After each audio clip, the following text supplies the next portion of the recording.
been an excellent example for you in Ibrahim and those with him. And those who are with him are his family. Because Ibrahim had no followers. Ibrahim alayhi salam had his family. And they represented an ummah. They represented an ummah. Now there are many lessons. And there are many wisdoms to take from the life and the story of Ibrahim alayhi salam, but we will focus on one lesson. One lesson today, and we have heard about it many times before. But Allah Tabaraka wa Ta'ala, He said, فَذَكِّرْ فَإِنَّ الذِّكْرَى تَنْفَعُ الْمُؤْمِنِينَ. Remind, for indeed remembrance and reminders benefit who they benefit the believers. So may Allah Tabaraka wa Ta'ala make us from the believers who benefit from the reminder. Now this lesson today is the lesson of submission, Islam and surrender. And from three seemingly isolated events in the life of Ibrahim alayhi salam. His life was full of events, full of lessons, but three events. Ibrahim alayhi salam demolished the idols that his people worshipped. And for that he was sentenced to death, and not any death, a gruesome death. Death by burning. He knew the risks of what he was doing, and yet he went ahead with it, demolishing their idols to establish a compelling case against his people.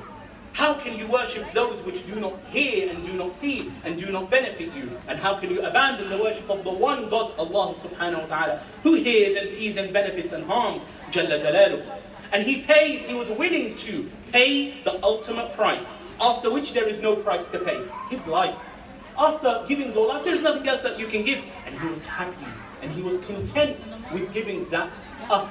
He was happy to surrender to Allah, to give up the most precious thing he has, which is his life, in order for what? In order to establish the case of Tawheed, to establish the case of monotheism. And so, launched into a fire, a raging fire consuming everything around it, launched by catapult from a distance because the people could not come near to the fire to throw him in.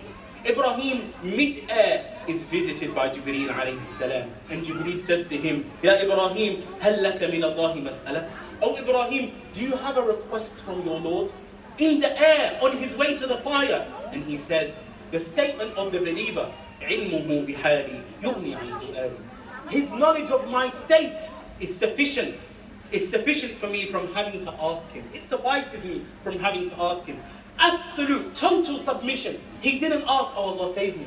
Oh Allah give me Jannah. Oh Allah bless me with martyrdom. He said, Allah knows my condition. And that's enough for me. That's enough for me. And Allah Tabaraka wa Ta'ala, knowing that Ibrahim is basically saying, I'm happy to die for the sake of Allah.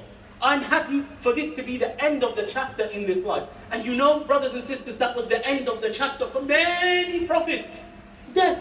The first trial is met with, or the first call they make to their people, or the second or the 10th, is met with objection and then ending in death. Bani Israel killed many of their prophets. But Allah wants